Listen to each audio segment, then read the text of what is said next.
I'm still an American. This cartoon of a presidency is not going to change that. You not yet billionaires will realize it's a class war, and they are winning because they are using you. And the easiest people to use are the religious people. And then 6 months from now, your goldfish-ass memory is going to be like, oh, well, why is it so expensive? Yeah, you remember those tariffs? Yeah, that's why. We're increasing our descent to fascism. It's not even for the best of Americans. We have a South African dude running the country right now, and his swastikars are dropping like a shit from heaven. Nobody is buying the Teslas anymore. Nazis don't feel comfortable around leftists. The further right you go, the more comfortable these people are. Oh, so they can wear masks. Maybe when Germany is going, yeah, no, we would have arrested him. And even freaking planes are falling out of the sky. When Cheeto Mussolini took the office the first time, he was clueless. That man looked like Beyonce at the Grammys, and we're trying to repeat the same thing. Except worse, because let's face it, the Nazis actually made good cars. The Hijack with DJ Zwane on the N.FM.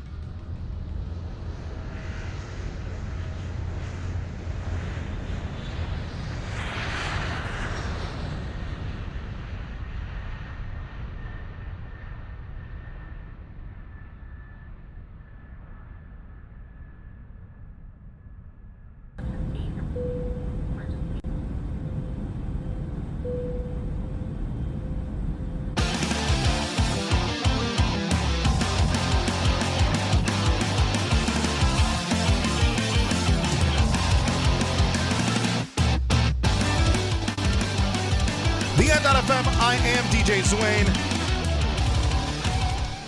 This is the Hijack. Thank you for hanging out. Hijack number 348. And yeah, it's gonna be fun. We got a lot to talk about. Happy Valentine's Day.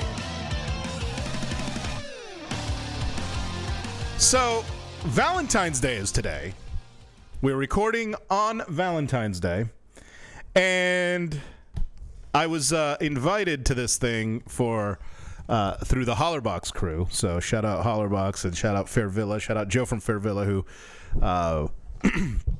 is bringing me into this Valentine's Day event at Hollerbox. And I was thinking, and I posted this question earlier on TikTok on the Clock app at DJ Zwane. You go to a Valentine's Day event and you hit it off with somebody. You really like this person. How quickly do you bring up politics? How quickly do you bring up your political views? On TikTok, most of the people were pretty one-sided because obviously my algorithm is pretty political and leans pretty much to the left. Most of them would say that they would ask in the first question or two, which I probably fall more under that category.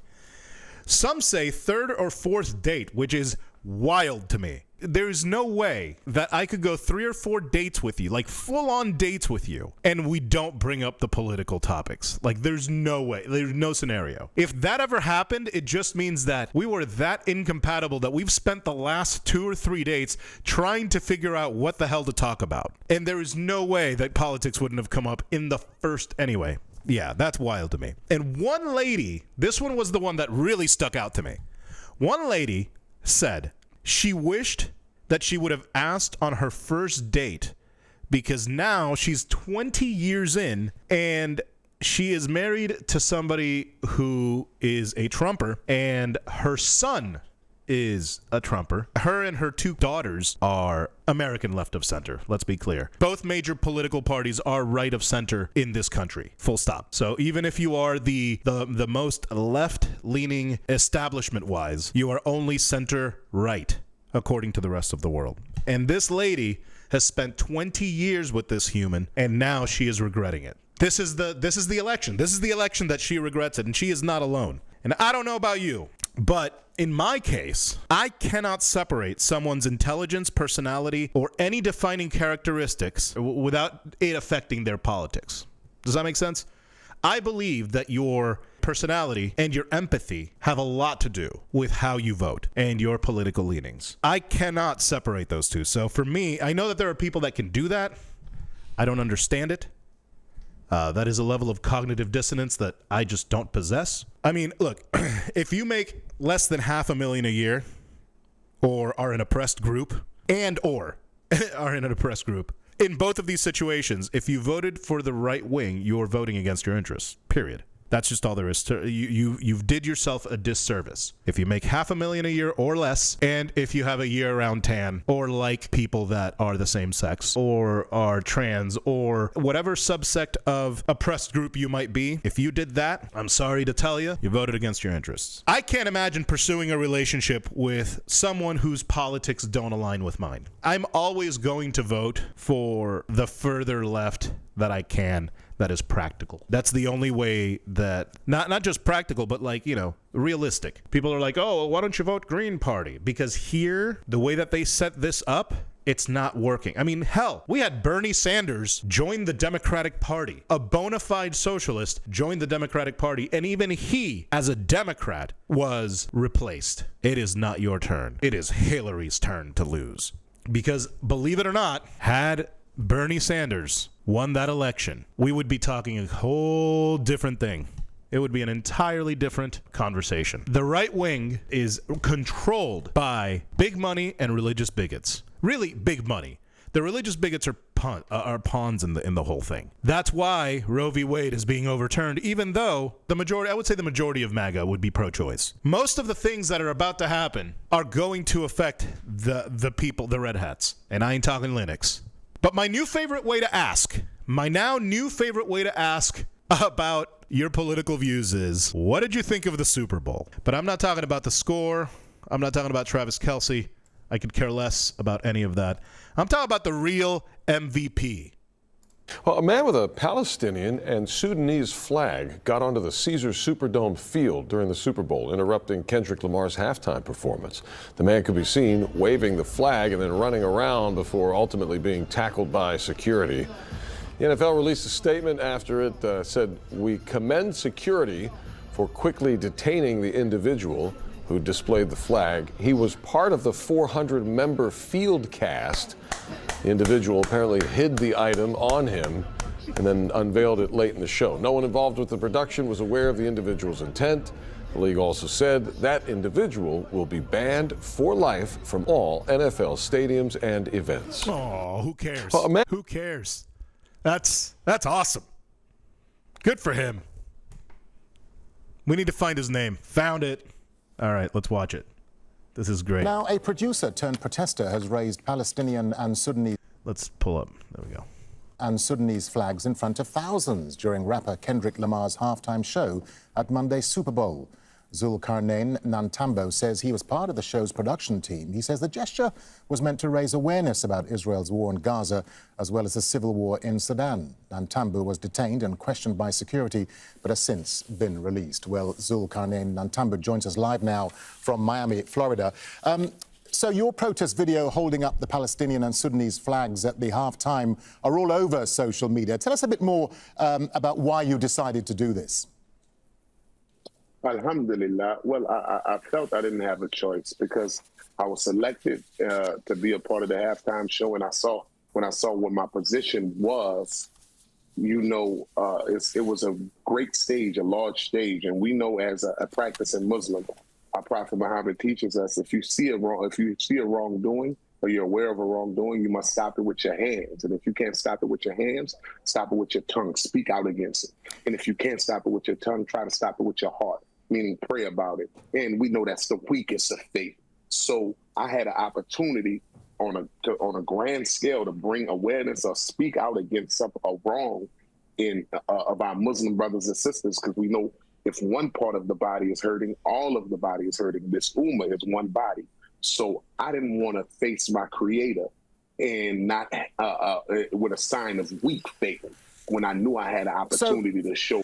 That is, I mean, the fact that religion is what brought him to do that.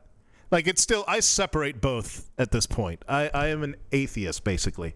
So this is like the fact that we're both coming to the same conclusion, that it needs to be spoken about. It needs to be put to the front of the front of everywhere. That says a lot. I didn't have weak faith. So let me ask you, do you have any cultural or family links to either Palestine or Sudan, or was this purely a gesture of humanity and support for those affected by these wars? Humanitarian. Yeah, humanitarian. I'm a humanitarian and I'm a Muslim. So we're spiritually connected in Islam, and we're human. We're connected with empathy for humanity because we're all human beings, God's creation, and they're oppressed. And we know God answers the prayers of the oppressed. They are suffering. They're treated with injustice, and it's on a wide scale, and nobody is really giving it the light that it should get, at least working toward a change. And I wanted to show the solidarity to those afflicted by this and their families and loved ones, that they're being remembered here in America. And they're being remembered here in America, not just by me, but by others. And it'll strengthen all of our faith. It was not about a countryman. It was more about spiritual. Okay, let me jump in and ask you, I mean, do you think the protest or your protest is likely to damage your career? Are you worried you may find it difficult to get work again, given what happened? I trust in God, brother. I wanted to pass that. I fear God more than I fear man. I fear loss of wealth. I fear loss of anything else. I fear losing the pleasure of Allah. And it was clear to me with the signs of the show that Kendrick had the American flag and human bodies. He had his PG Lane flags, and it was also many signs for me to show those flags to show how we're all connected. Yes, because I think you mentioned in a previous interview that Kendrick Lamar was a source of influence for your protest at halftime. So what was it about Lamar that you drew inspiration from? It wasn't a source of inspiration. I believe I was inspired by a creator, but he was confirmation.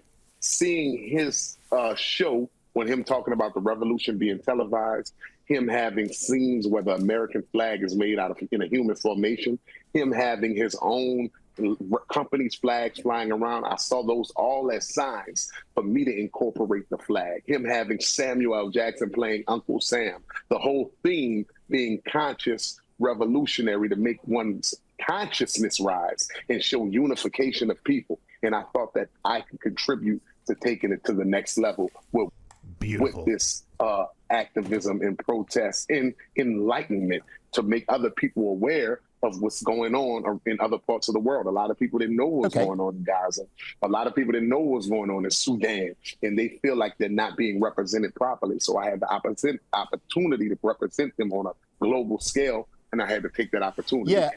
Beautiful. He is going to be remembered as an activist for this movement. I think that it's a fantastic gesture, and it's on the largest stage, man. You can't beat that. You can't beat the stage, and he was able to do that. That was phenomenal. So shouts to him. You are bound to see more and more of that, and more activism, not just about Palestine, although a lot of it about Palestine. You're going to see a lot of that happening throughout the country and probably the world. A lot of interruptions of main events with activism. So I'm looking forward to more of that. One of the things is protesting the SAVE Act. So here's a quick one. This is out of USA Today, briefly explaining what the SAVE Act is. The Safeguard American Voter Eligibility Act, or SAVE Act, has been reintroduced by Texas Representative Chip Roy. The act calls for in-person proof of citizenship documentation, like birth certificates or passports, when registering to vote. Its goal is to prevent non-citizens from voting. It is already illegal for non-citizens to vote. Safeguards like providing a social security number when registering are already in place. However, the SAVE Act could present obstacles for millions of married people who have taken a spouse's last name. According to Newsweek, the SAVE Act does not list marriage certificates or proof of a name change as forms of acceptable ID. If people who have changed their names do not have a passport, registering to vote could prove to be difficult. The SAVE Act was first introduced in 2024. I know the argument to that is going to be they're going to fix it later. They're going to add these things later. And whether they are or they aren't is kind of irrelevant, because it's already illegal to vote if you're not a citizen of the United States. They already ask you for identification. They have your social security number. Oh, and I didn't even get to the Kanye selling Yahtzee t-shirts. We'll talk about that next, actually. But this SAVE Act is just an inching closer. They already took Roe v. Wade. On a number of levels, women's rights are being thwarted. Not only are we talking about Roe v. Wade, not only are we talking about something like this where your birth certificate and your passport could have two different names, and your marriage certificate is not one of them. Like, that's one. That's married women, traditionally. Married women would have a much harder time. In some cases, it's going to be impossible for them to vote. Oh, but they could change it. Yeah, they could change it. They could change it so that one household, one vote. There has been talk about that. There are people that I went to high school with who believe that women should not vote and there should be a one household, one vote type of situation. There are people that are saying this out loud, in public. That's what they mean by Make America Great Again. It's Make America Great for straight, cis, white males. And sometimes, occasionally, if you're one of the good ones, some of you people with year-round tans can hang out. But only if the state agrees will you be able to be married, at least in the state of Tennessee. Tennessee Governor Bill Lee signs law that allows people to refuse to solemnize marriage licenses. You remember a few years ago with that lady, the hell was her name, that didn't want to sign? Was it in Tennessee? I think it was in one of those states. The Tennessee Republican Governor Bill Lee signed a bill on Wednesday that allows people in the state to refuse to solemnize or perform a marriage if they disagree with it. Last week, Tennessee state lawmakers passed HB 878, which states a person shall not be required to solemnize a marriage. In Tennessee, only certain people can solemnize the rite of matrimony, including state notary publics, government officials, and religious figures, according to state code. According to Tennessee Code Title 36, which sets out the state's rules on marriage and license requirements, before being joined in marriage, the parties shall present to the minister or officer a license under the hand of a county clerk in this state, directed to such minister or officer, authorizing the solemnization of a marriage between the parties. HB 878 has drawn criticism since it was proposed last year. So, Camilla Taylor, the Deputy Legal Director for Litigation for Lambda Legal, an LGBTQ legal advocacy group, said that the law is an effort to roll back recent progress by the LGBTQ community. This is what we're dealing with now, ladies and gentlemen. People like this guy are going to try to roll back all of the progress that we've done when it comes to civil rights, when it comes to human rights, when it comes to bodily autonomy. They've already done that one. Hilariously, you know what? I was naive enough when Roe v. Wade was overturned. First, I didn't think that they were going to allow it to happen because both the Democrats and the Republicans need a boogeyman to fight against. And so then the boogeyman that the right has, well, that's no longer the case because Roe v. Wade was overturned. So now what's next? Who's their boogeyman next? And I thought there is no way these guys could make immigrants the enemy. The immigrants have taken the place of abortions at this point. Now the priority list of hatred has moved to immigrants. That's the new boogeyman. And now a lot of the people on the, the NIMBYs on the left and the ones on the right, I don't think they're even called NIMBYs because they don't want to, it's not in my backyard, so that would be not in my NIMKIs. We have normalized things that are very familiar. They smell a lot like 1930s, early 40s Germany. There's a lot of that going on right now, and I got to tell you, it's a little scary. It's sad, man. I hate to make the comparison again about it being idiocracy all over again, but it is. We have TV people and billionaires running the country, and here's the thing. When people talk about the fact that you don't believe that a presidential election will affect your life personally all that much, that is a level of naivety that I would expect from a 12-year-old. We are a month and a half in, and I can already tell you that those tariffs are going to affect the entertainment community. They're going to affect the nightlife community. They're going to affect, steel, so, housing. There's so many things. Almost every facet of your life is going to be affected. Those people that believe that it never affects you, number one, then vote local, because that really affects you. But those people, the people that make those statements, don't say it because like, oh, we're just going to vote local. They just say it's not going to bother me that much. That is a level of privilege that I wish I had. I can't keep my mouth shut. And I know that I've already removed a couple people from my friends list, and I've been unfriended by some. More than likely because of my political stance, my political views, my political posts. And that's perfectly fine. And to them I say, good for you. Find your peace. I'm glad you have set your boundaries.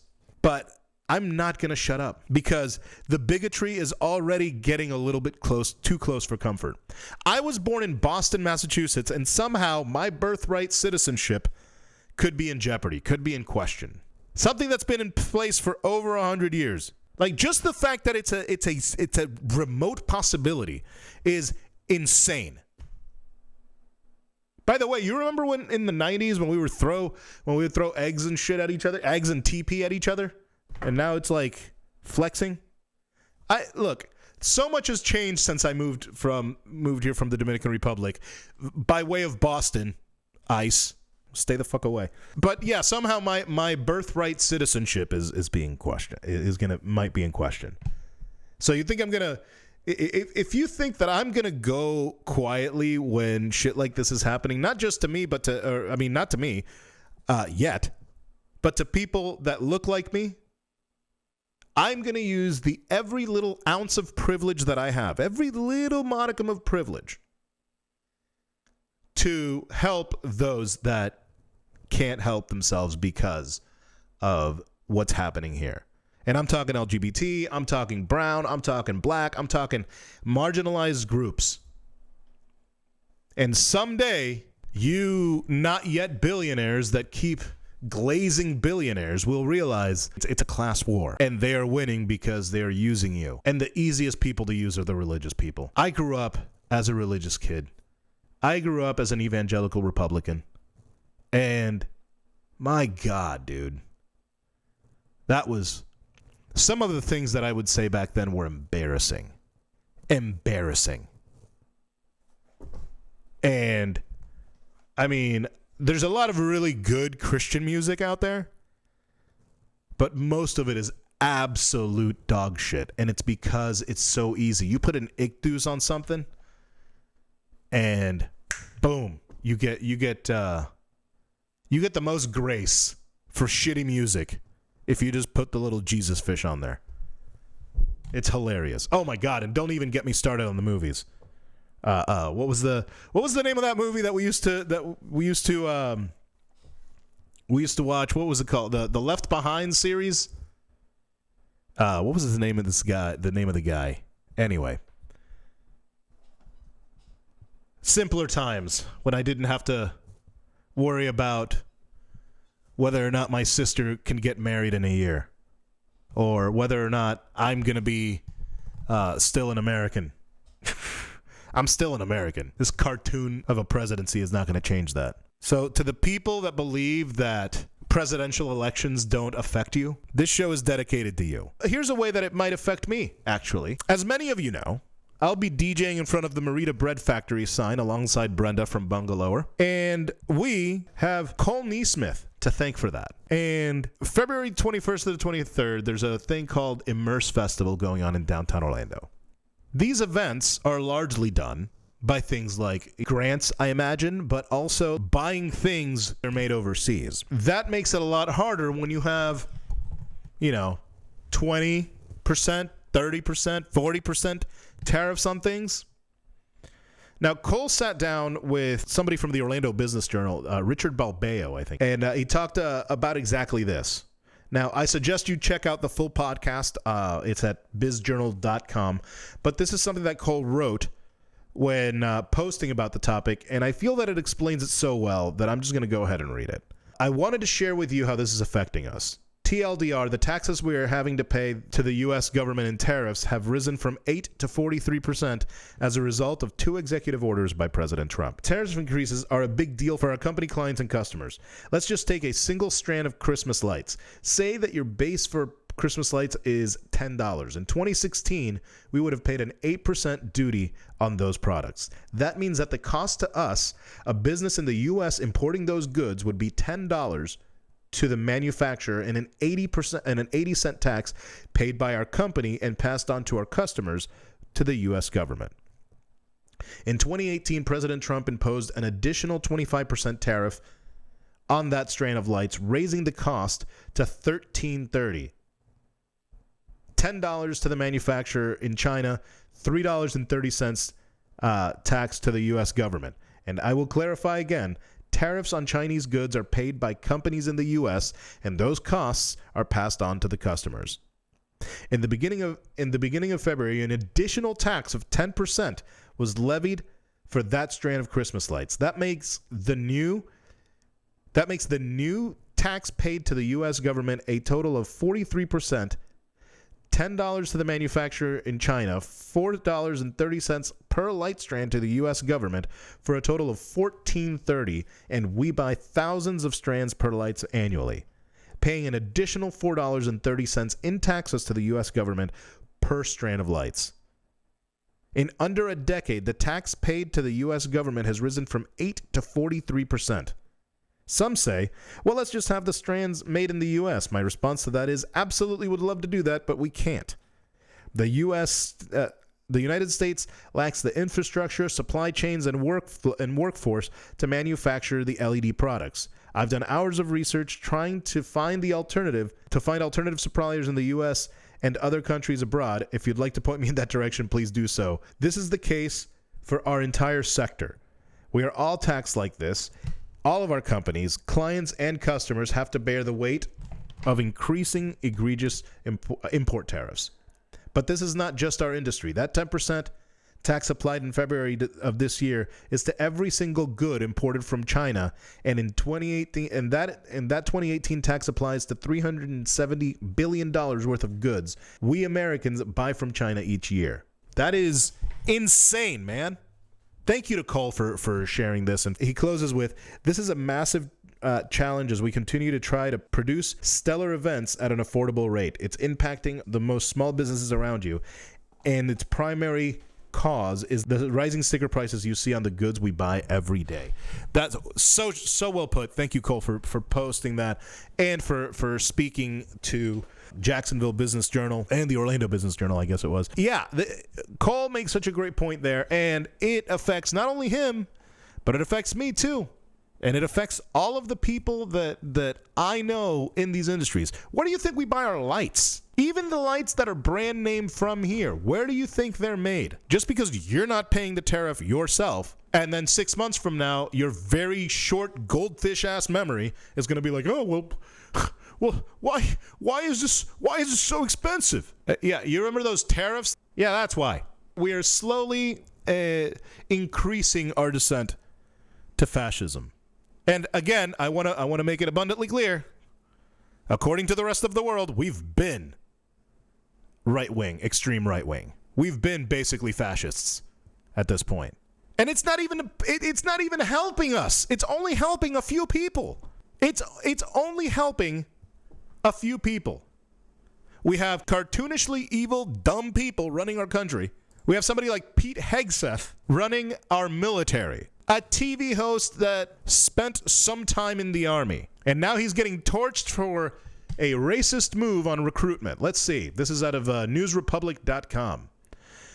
Defense Secretary Pete Hegseth's decision to withdraw Army recruiters from the nation's top black engineering event has ushered blunt criticism from military leadership. It's fucking racist, one active duty Army general told military.com. On the condition of anonymity. For the Army now, its blacks need not apply, and it breaks my heart. The Baltimore-based Black Engineer of the Year Awards, BEYA, has historically been a key event for the Pentagon to recruit high-caliber STEM talent.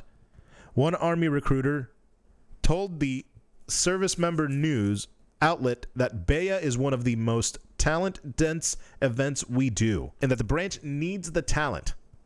BEYA, in turn, recognizes on its website that the U.S. military is one of the largest STEM employers in the nation, but despite its abundance of talent, recruiters were concerned that attending the event could infringe on Donald Trump's anti-diversity, equity, and inclusion executive orders. This is what DEI means, people.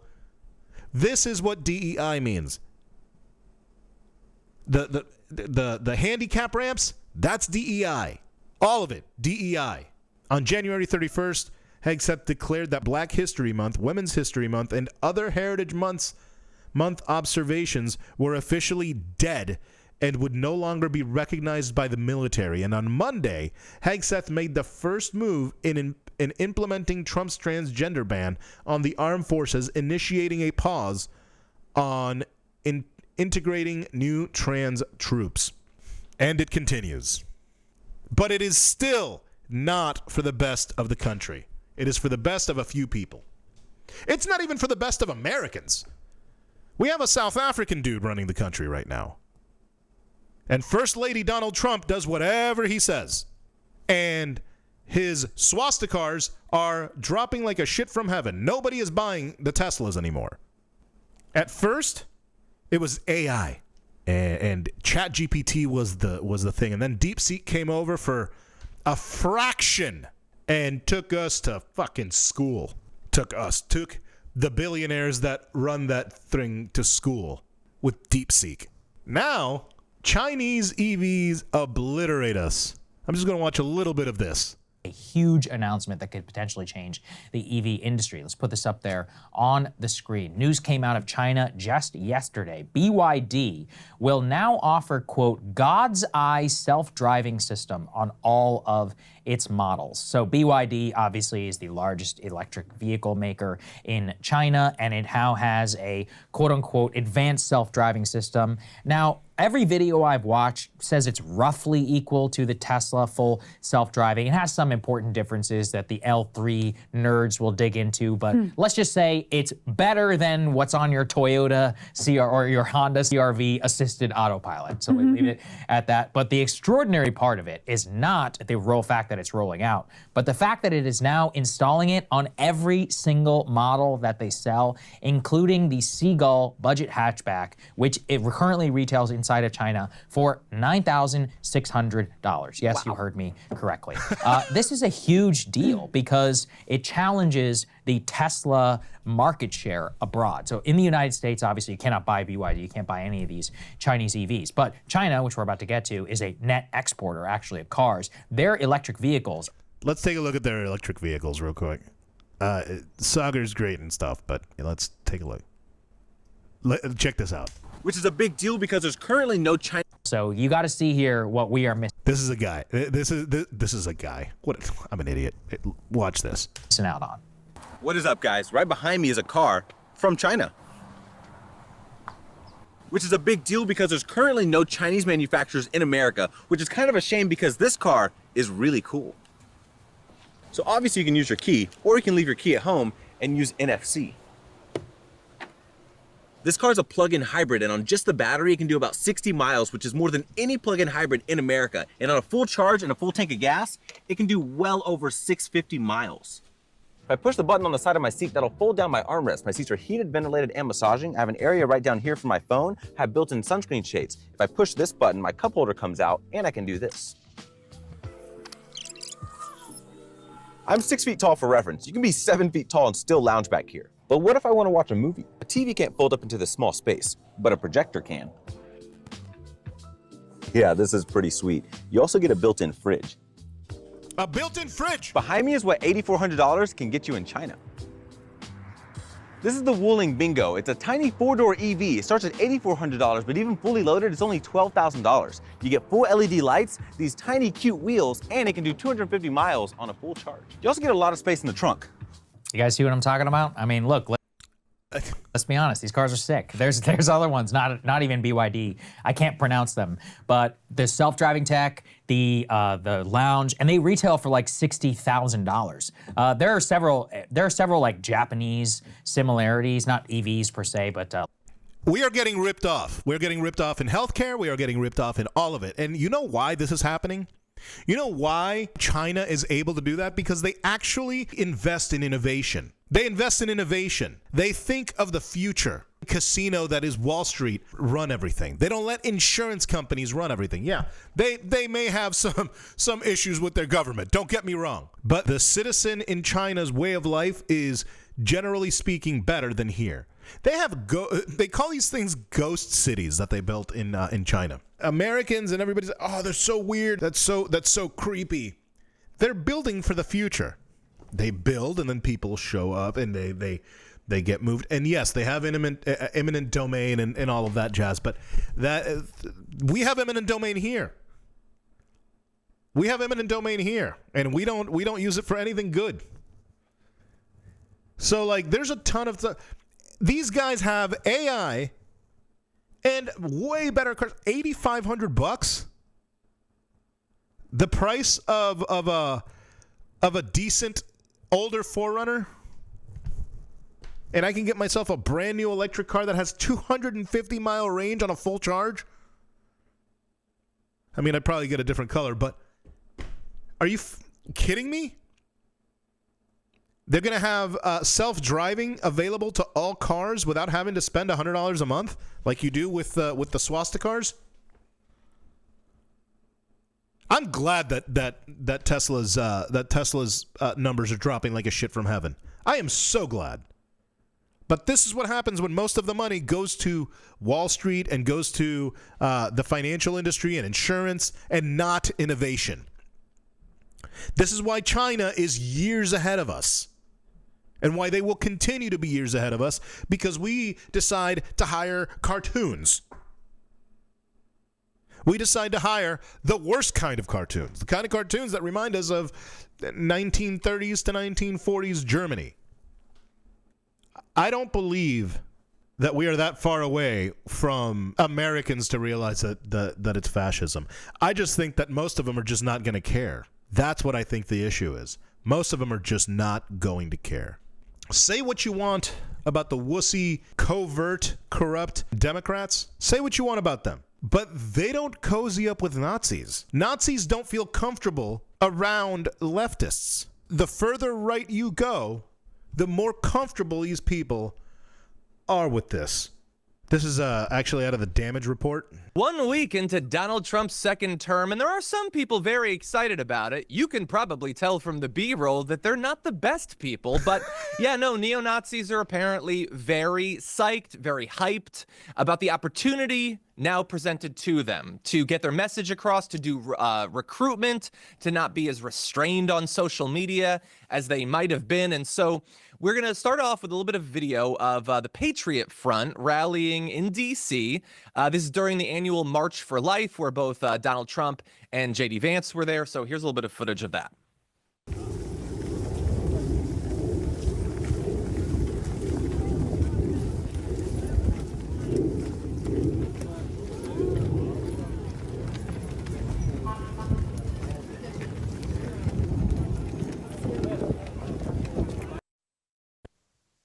Oh, so they can wear masks. But anyway, look, not a big fan of them, obviously, but I do want to give credit to Donald Trump and J.D. Vance because they actually stopped their prepared remarks to make clear that those sorts of organizations are unacceptable, that there will be no tolerance for that sort of hatred and violence. So let's go to that footage now. I'm joking. No, of course, that didn't thing that happened. They'll probably be in the administration soon. But anyway, they are excited. And so one neo-Nazi account on Telegram posted, "Be ready to cash out the next 4 years. Get the bag. Infiltrate existing institutions with power. Build new institutions while we have breathing room. And tear down anything leftist." Goes on to say the left is exhausted, which, you know, not untrue. But anyway, extremely unpopular and has been divested from by their tech bro backers. When were the tech bros ever boosting the left? Anyway, now is the time to openly advocate for ourselves. Now is the time to go from defense and survival towards organizing and swift action. And you even have big organizations like the Aryan Freedom Network. This is a neo-Nazi political organization that has chapters all over the country saying that we're going to go track down companies harboring these illegal migrants. And so they not only want to organize for their own sake, but they want to get involved in some of the marquee policies of the Trump administration. And you can sort of see, Tori, why they might be excited. Not only has Donald Trump said that these organizations like the Oath Keepers and the Proud Boys, maybe there's a role for them in politics these days, now that he's released some of them from prison. But Elon Musk has been doing vigorous, 1940s era calisthenics on stage. And so if I were them, I'd probably be excited too. But what do you make of all this? Well, I do want to say, first off, I'm a very proud Jewish woman. I dye my hair blonde, so you can't really understand and see that. But yeah, I am a very proud Jewish woman. And I went on Instagram on Daytime Talk After Dark. It's about at 1 million views right now. And I called out what I saw, which was the Nazi salute, and I saw it twice, and I saw it with conviction.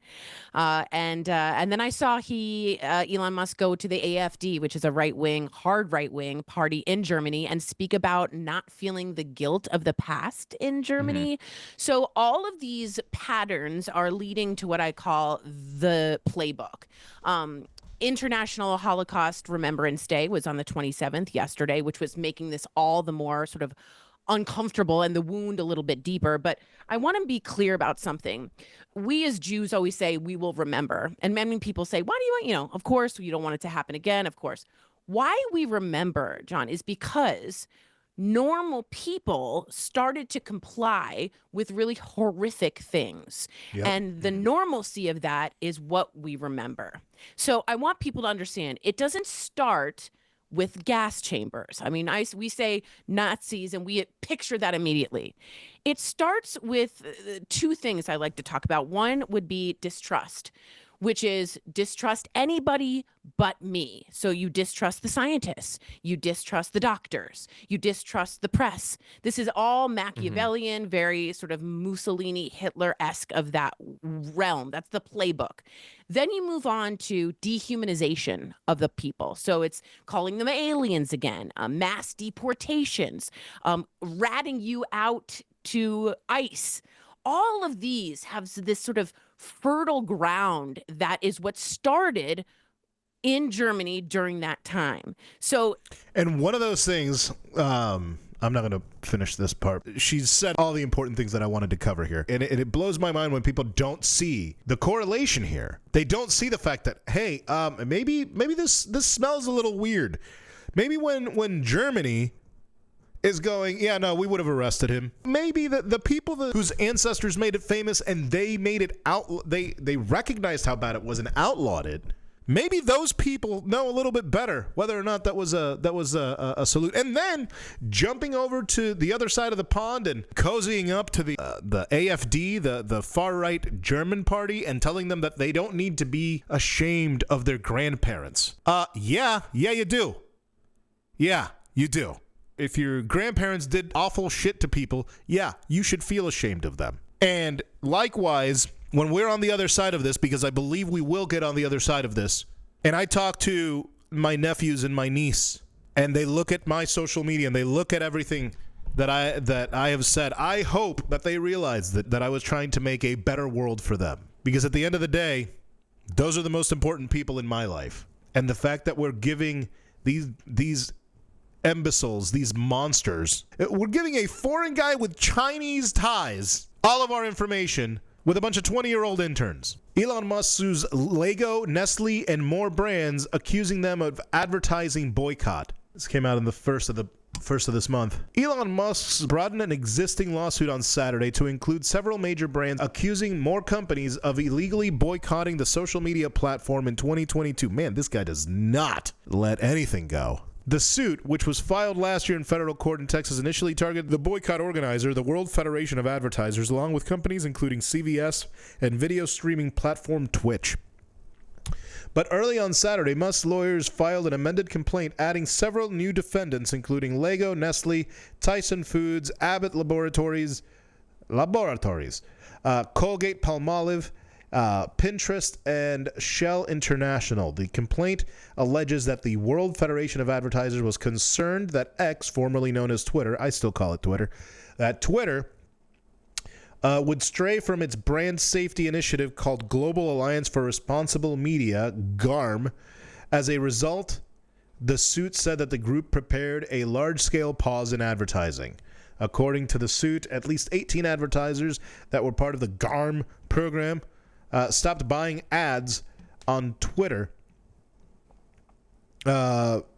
either in the U.S. or globally in the weeks after Musk bought the platform in November of 2022, while other members of GARM substantially reduced, quote-unquote, their ad spending on Twitter. In turn, Twitter claims that it was deprived of billions of dollars in advertising, and the ramifications of the boycott continue to be felt for years, the suit alleged.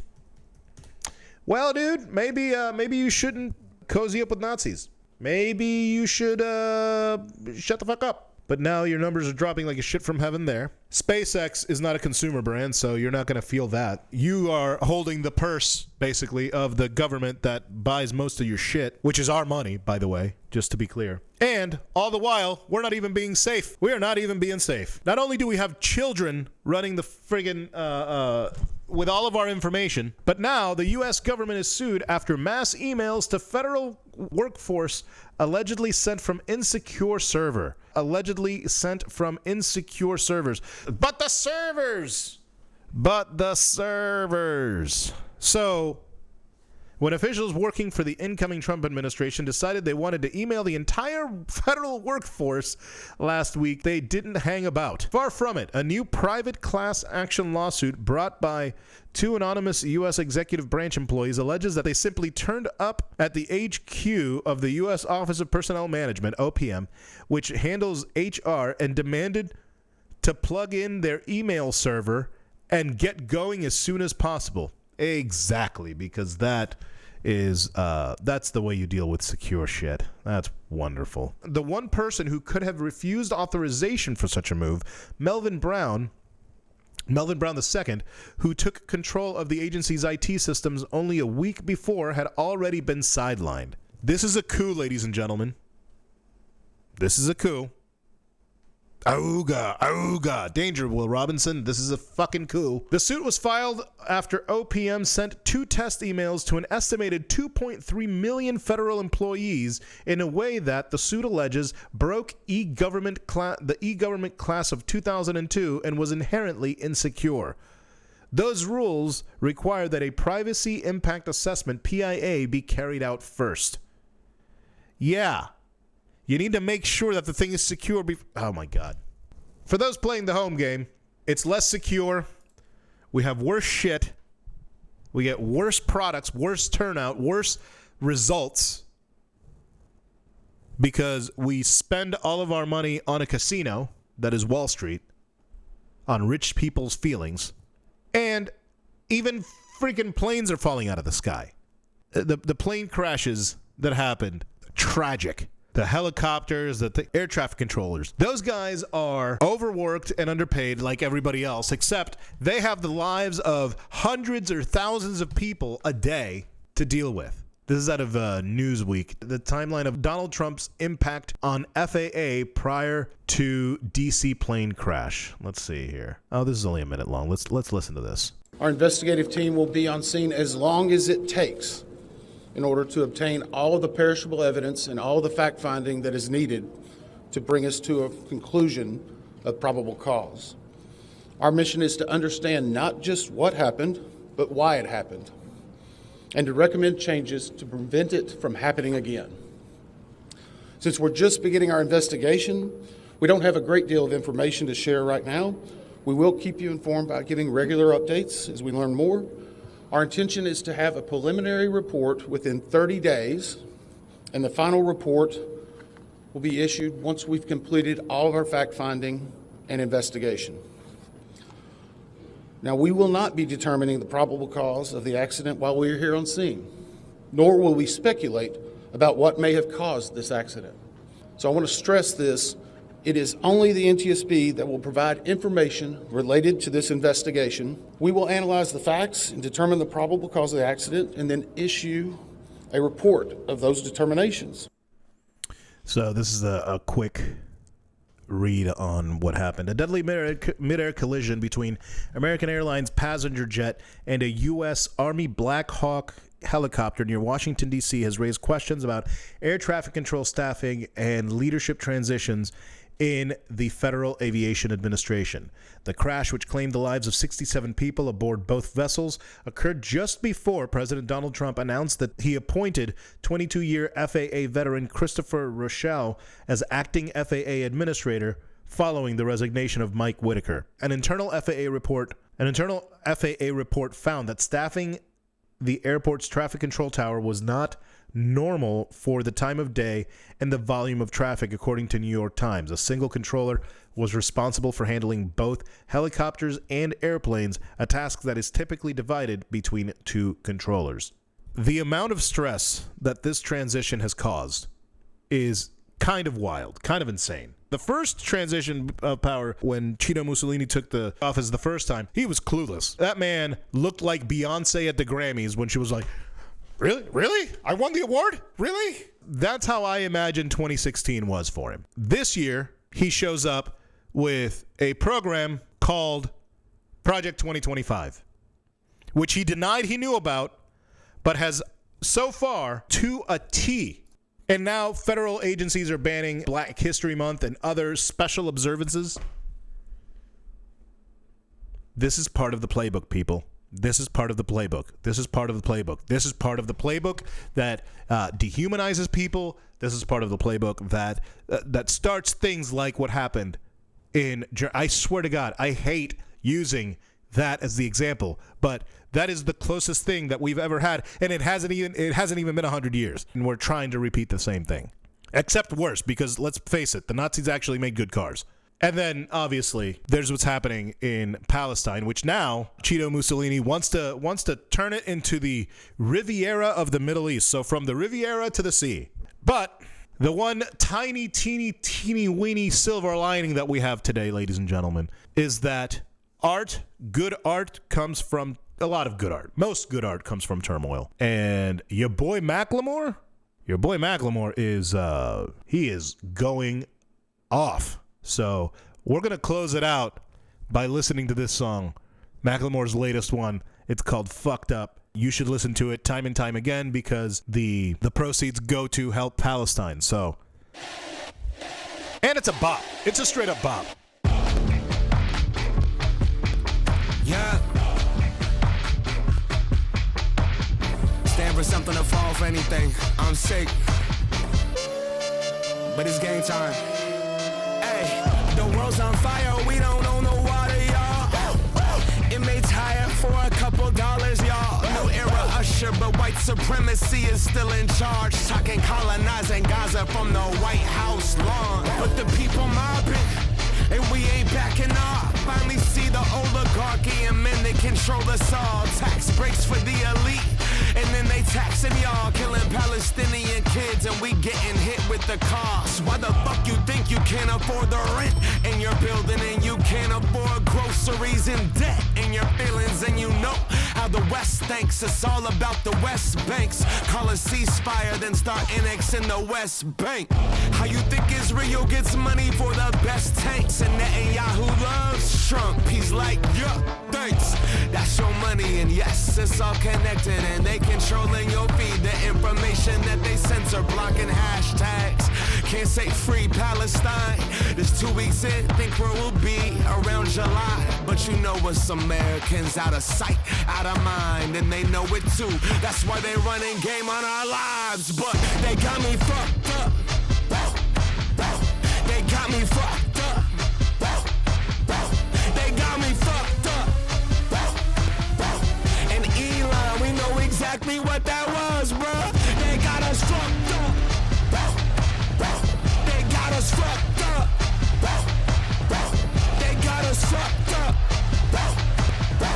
And Elon, we know exactly what that was, bruh. You can bomb a mosque, but you can't bomb faith. You can't kill people, resistance grows in the wake. And while our president sends billions to Israel safes, ethnic cleansing's never gonna make Israelis feel safe. More blood, more weapons, more money, more oppression, more hate, more fear, more walls, and more settlements. The colonizer just spoke to us at the White House. What we said was gonna happen is happening right now. Nah, they marching home. Yeah, that's resilience. Millions celebrating like the world was walking with them. You in the palm of God. you flinching. They can never burn the olive tree that lives within them. The next 4 years, it's time to ride. Fuck ICE, free Congo, Sudan, and Palestine. If you still haven't said shit about the genocide, know your grandkids one day are gonna ask you why. They got me fucked up. They got me fucked up. They got me fucked up. And Elon, we know exactly what that was, bruh. They got us fucked up. My name's DJ Swain. Thanks for hanging out. They got us fucked up. I'll catch you next time. Follow me on social media. We talking cobalt on the next one. I'll catch you next time. Follow the Hijack. The Hijack the End on all socials. And free Palestine. Peace.